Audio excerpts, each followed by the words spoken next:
બધું શું ચાલી રહ્યું છે? તમે લોકો એકબીજાને નીચું બતાડવા કે એકબીજાનું સિક્રેટ બહાર પાડવા આવ્યા છો?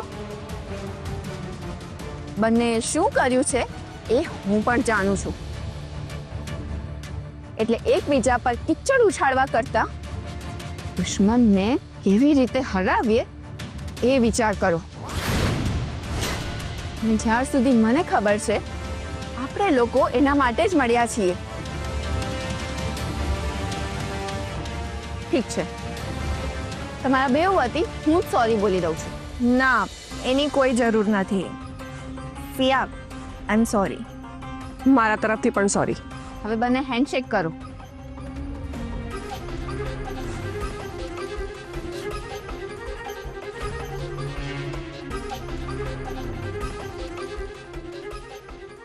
એ બધું છોડ. તું મને એમ કે તને જે ફાઇલમાંથી જોઈતું હતું એ મળી ગયું ને? ના, કેમ? તને જે જોઈતું હતું એ જ ફાઇલમાં હતું ને, તો પછી કેમ ના મળ્યું? કે પછી ગાયબ થઈ ગયું?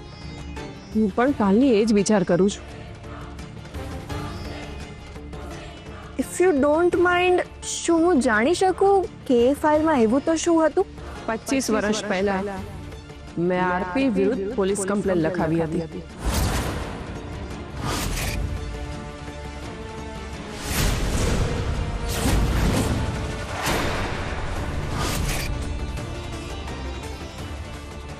ઓહ, આઈ સી. હા તો બહુ મોટું પ્રૂફ છે. જો આ તારા હાથમાં આવી જાય ને, તો આરપીને બદનામ થતા અને એને જેલમાં જતા કોઈ જ નહીં રોકે છે. પિયા, આઈ એમ રિયલી સોરી. મને નહોતી ખબર કે તારા હાથમાં આટલું મોટું સિક્રેટ આવવાનું હતું. હવે મને ખબર પડી કે આ કામ સાચે જ મારા કરતાં પણ વધારે ઇમ્પોર્ટન્ટ છે. એ બધું છો. હવે તું મને એમ કે આ બાબતમાં મારે શું કરવાનું છે? ગમે તે રીતે એફઆઈઆર મળવી જોઈએ, કારણ કે એ સમયે તો આરપી ઓળખાણ કાઢીને એ આખો કેસ ગાયબ કરી નાખ્યો હતો. પણ એ એફઆઈઆર તો ગમે તે રીતે મળવી જ જોઈએ.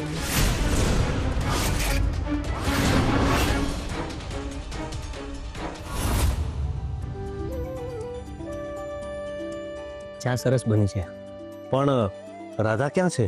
હા, આ આવી રાધા. એ રાધા, નમસ્તે. નમસ્તે. માફ કરજો, તમારી ઓળખાણ ના પડી. મેં તમને કહ્યું હતું ને, રાધા ભાભીને પહેલાનું કશું યાદ નથી. અરે હા, કેમ છે રાધા બેટા? હું શંભુ કાકા. અને હું રાજુ. રાધા, તું, હું, ક્રિશ અને શંભુ કાકા આપણે બધા સાથે ધાબા ઉપર કામ કરતા હતા. યાદ આવ્યું?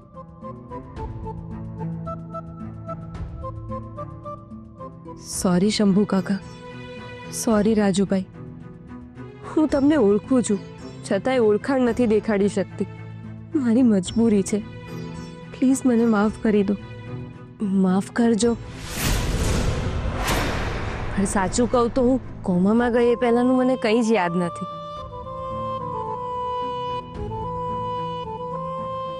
તમે લોકો ઊભા કેમ છો? બેસો ને. તમે કહો છો એટલે સાચું જ હશે. ક્રિશ એમના કામથી વિદેશ ગયા છે, પણ અમે લોકો તો છીએ ને. આજે તમે અહીંયા જ જમીને જજો. હા હા, રાધા એકદમ બરાબર કહે છે. ના ના, અમને ઘણા કામ છે. આજે તમે રાધાને જોવા આવ્યા હતા. તને જોઈને બહુ સારું લાગ્યું બેટા. આવી રીતે જ હંમેશા હસતી રહેજે. તારા અને તારા પરિવાર સાથે જે પણ કંઈ થયું એ અમને જાણવા મળ્યું. જે પણ કંઈ થયું એ બહુ ખોટું થયું. પણ હવે ચિંતા નહીં કરતા. તમને કોઈ પણ કામ હોય, અડધી રાત્રે મને અને રાજુને ફોન કરજો, અમે દોડીને આવશું. તમે આટલું કહ્યું એ જ બહુ છે. બાકી આજકાલના જમાનામાં કોણ કોનો સાથ આપે છે? અરે બેટા, આપણો સાથ તો જિંદગીભરનો છે. એકવાર સુખમાં યાદ ન કરે ને તો કંઈ વાંધો નહીં, પણ દુઃખમાં મને અને રાજુને યાદ કરવાનું ભૂલતી નહીં. ચોક્કસ. ચાલો હવે અમે રજા લઈએ. તમે જમીને ગયા હોત તો અમને ગમ્યું હોત. ક્રિસ વિદેશથી આવી જાય ને પછી આપણે બધા સાથે મળીને જમીશું.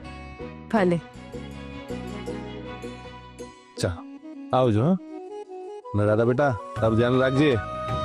ઠીક છે, આવજો. હા.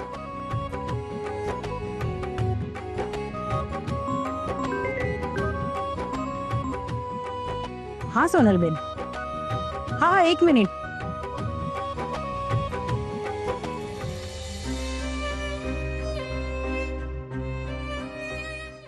મમ્મી, જો આ ફાઇલમાં એફઆઈઆર નું કાગળ નહોતું, એનો મતલબ કોઈ બીજી ફાઇલમાં હશે. પણ મારા મનમાં એક પ્રશ્ન થાય છે, આ એફઆઈઆર આરપીને કેવી રીતે નુકસાન પહોંચાડી શકશે? આરપીનો પાવર અને પોલિટિકલ રિલેશન્સ પહેલા કરતાં પણ અત્યારે વધારે છે. તારા જેમ મારા મગજમાં પણ આ વિચારો આવ્યા હતા, પણ કયું આજથી 25 વર્ષ પહેલાનો જમાનો અલગ હતો અને આજનો જમાનો અલગ છે. એટલે હું કંઈ સમજી નહીં. અત્યારે ભલે આરપીનો પાવર વધારે હોય, પણ આજે મીડિયા જેટલું પાવરફુલ છે ને, એ સમય એટલું નહોતું. હમણાં કોઈ પોલિટિકલ પ્રેશર કે પૈસા ખવડાવીને ન્યૂઝ દબાવવાનો પ્રયત્ન પણ કરે ને, તો એ ગમે તે રીતે લીક થઈ જાય છે અને બીજી જ મિનિટે દુનિયાની સામે વાયરલ થઈ જાય છે. મમ્મીની વાત બરાબર છે. જો ગમે ત્યાંથી એફઆઈઆર મળી જાય ને, તો કોઈ પત્રકાર આરપી જેવા નામચીન માણસને ઉઘાડો પાડવા મૂળ સુધી જશે અને થોડા જ સમયમાં આરપીની અસલિયત દુનિયા સામે આવી જશે. કરેક્ટ. અને પછી આરપીને એના નામનો, એની પ્રતિષ્ઠાનો અને એના પૈસાનો જે ઘમંડ છે ને, એ પત્તાના મહેલની જેમ પડવારમાં તૂટી જશે.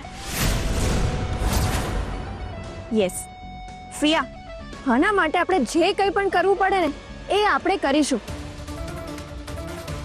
મારે પેલા ઘમંડી આરપીનું મોઢું નીચું થયેલું જોવું છે.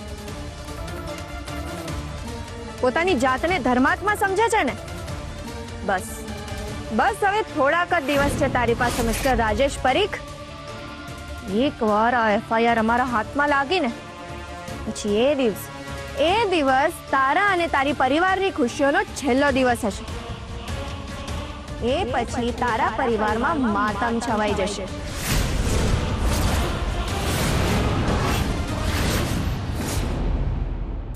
રાધા, તને એક વાત કહું? રાજુભાઈ અને શંભુ કાકાએ તને અને ક્રિશને મળવામાં બહુ હેલ્પ કરી છે.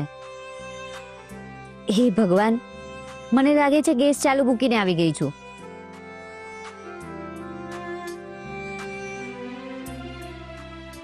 હું શંભુ કાકા અને રાજુભાઈને કેવી રીતે ભૂલી શકું? આજે હું ક્રિશ સાથે છું, એમાં સૌથી મોટો ફાળો શંભુ કાકા અને રાજુભાઈનો છે. મારા મનમાં ક્રિશ માટે પ્રેમ છે, એ સૌથી પહેલા મારી આંખોમાં જોવાવાળા જ શંભુ કાકા છે. એ બંને મળીને ક્રિશને પામવામાં મને બહુ સાથ આપ્યો છે. એમના કારણે જ હું અને ક્રિશ આટલા નજીક આવી શક્યા. અમારા વચ્ચેની દોસ્તીએ પ્રેમનું સ્વરૂપ લીધું. કોઈ પોતીકું ના કરી શકે એનાથી વધુ એ બંને મારા માટે અને ક્રિશ માટે કર્યું છે. એમનું ઋણ હું ક્યારેય નહીં ઉતારી શકું.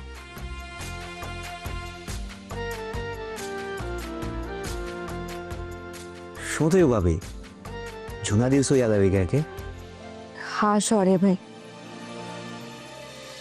અરે શૌર્યભાઈ, તમને એક વાત કહેવાની તો રહી જ ગઈ. સોરી ભાભી, આ લોકો આવ્યા એમાં નીતા ફોઈ અને મિલીનો પીછો ન કરી શક્યો. ખબર નહીં એ બંને મળીને ક્યાં ગયા હશે. મને પ્રતિકભાઈનો ફોન આવ્યો હતો. શું કહ્યું એણે? નીતા ફોઈ અને કિયારા વચ્ચે બહુ મોટો ઝઘડો થયો છે. શું વાત કરો છો ભાભી? પ્રતિકભાઈ ભલે કહેતા હોય, પણ મારા માનવામાં નથી આવતું. એ બંનેના દુનિયાને દેખાડવાના અને ચાવવાના દાંત અલગ જ છે. મને પણ એવું જ લાગે છે ભાભી. એ બધું તો થશે, પણ એનાથી આપણો બદલો કેવી રીતે પૂરો થશે મમ્મી? એ મેં વિચારી રાખ્યું છે.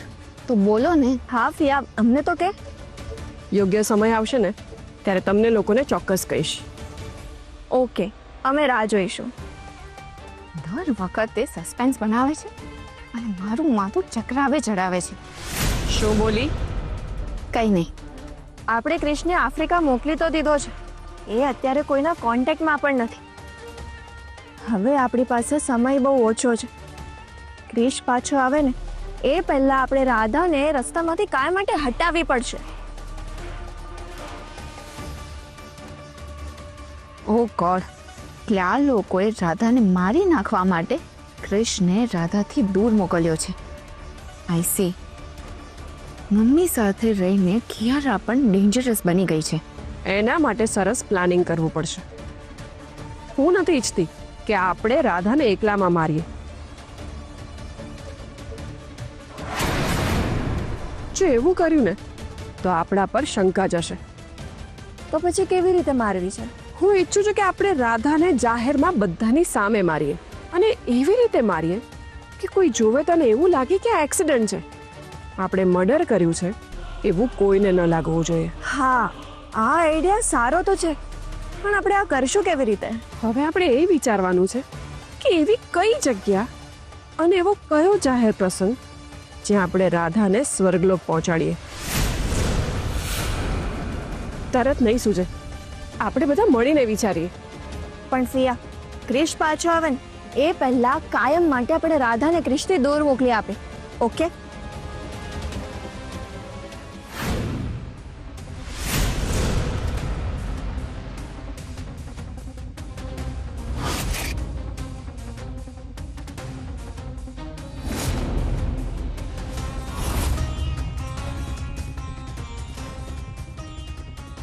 તમારું જજમેન્ટ એકદમ સાચું નીકળ્યું ભાભી. મને તો એવું લાગ્યું કે એ બંને વચ્ચે કોઈ કારણોસર ઝઘડો થયો છે. પહેલા વિડીયોમાં મીતા ફોઈ અને કિયારા ઝઘડો કરી રહ્યા છે એવું લાગે તો છે, પણ સાચું કહું, અત્યારે ઝઘડો કરીને અલગ થવું બંનેને પોસાય એવું નથી, કારણ કે બંને એકબીજાના સપોર્ટથી જ બધું કરતા આવ્યા છે. અને જો હવે એકલા પડી ગયા તો બંને માટે બચવું મુશ્કેલ છે, અને આ વાત એ બંને જાણે છે. એટલે જ પહેલા કોઈ વાત પર ઝઘડો થયો હશે અને પછી પોતાનો ફાયદો જોતા બંનેએ ફરીથી હાથ મિલાવી લીધો. શક્ય છે ભાભી, પણ જો હાથ મિલાવીને કોમ્પ્રોમાઇઝ કર્યું હોત તો ફક્ત મીતા ફોઈએ અને કિયારાએ જ હાથ મિલાવ્યો હોત. યસ, આ ત્રણેય જણાએ હાથ મિલાવ્યો છે એનો અર્થ એવો થાય છે કે ત્રણેયે મળીને કોઈ પ્લાન બનાવ્યો હશે જે ટૂંક સમયમાં અમલમાં મૂકવાના હશે. ભાભી, તમારા કહ્યા પ્રમાણે મીતા ફોઈને તમે આપેલી ફાઇલમાં એફઆઈઆર ના મળી, જે મેળવવા માટે એ આટલા વલખા મારતા હતા, તો પછી આ ત્રણેય આટલા ખુશ કેમ દેખાતા હતા? આમની ખુશીની પાછળનું કારણ શું હોઈ શકે? હું પણ વિડીયો જોયા પછી એ જ વિચારી રહી છું. ભાભી, તમને શું લાગે છે હવે આપણે શું કરવું જોઈએ? એક કામ કરીએ, હું મીતા ફોઈના પ્યાદાને ક્લચમાં લઉં છું. તમે મિલીની વાત કરો છો? હા, એ ભલે મીતા ફોઈની દીકરી હોય, પણ એમના જેટલી શાર્પ અને હોશિયાર નથી. મીતા ફોઈ કે કિયારાને સાવ સહેલાઈથી ન ફસાવી શકાય. એટલે આપણું કામ કઢાવવા માટે હવે મીતા ફોઈ કે કિયારાને પણ મિલીનો ઉપયોગ કરવો પડશે. એ જ આપણું કામ કરશે.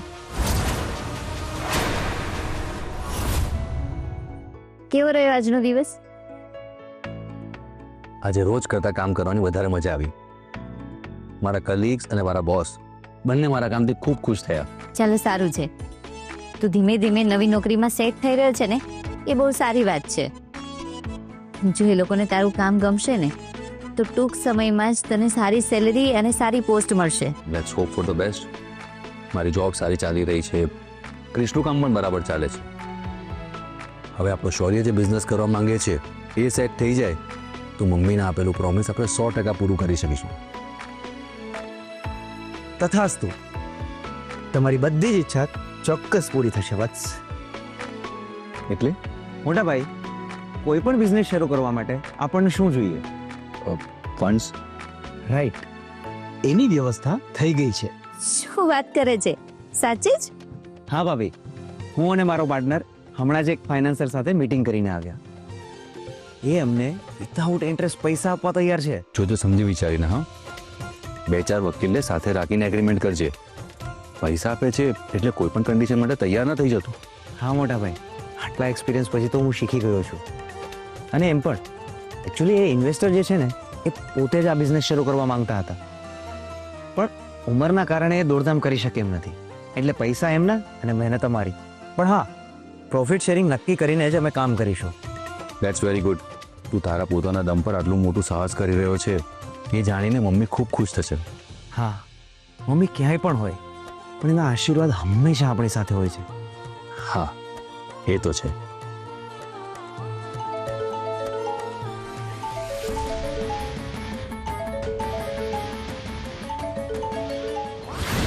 ક્રિશ વિદેશ ગયા છે અને રાધા સાવ એકલી પડી ગઈ છે. લગ્ન થયા છે ત્યારથી આજ સુધી એ ક્રિશથી આટલો સમય દૂર નથી રહીને. એક કામ કરું છું, રાધાને જઈને મળી લઉં છું, નહીં તો પછી ક્રિશની યાદમાં એકલી બેઠી બેઠી રડતી હશે.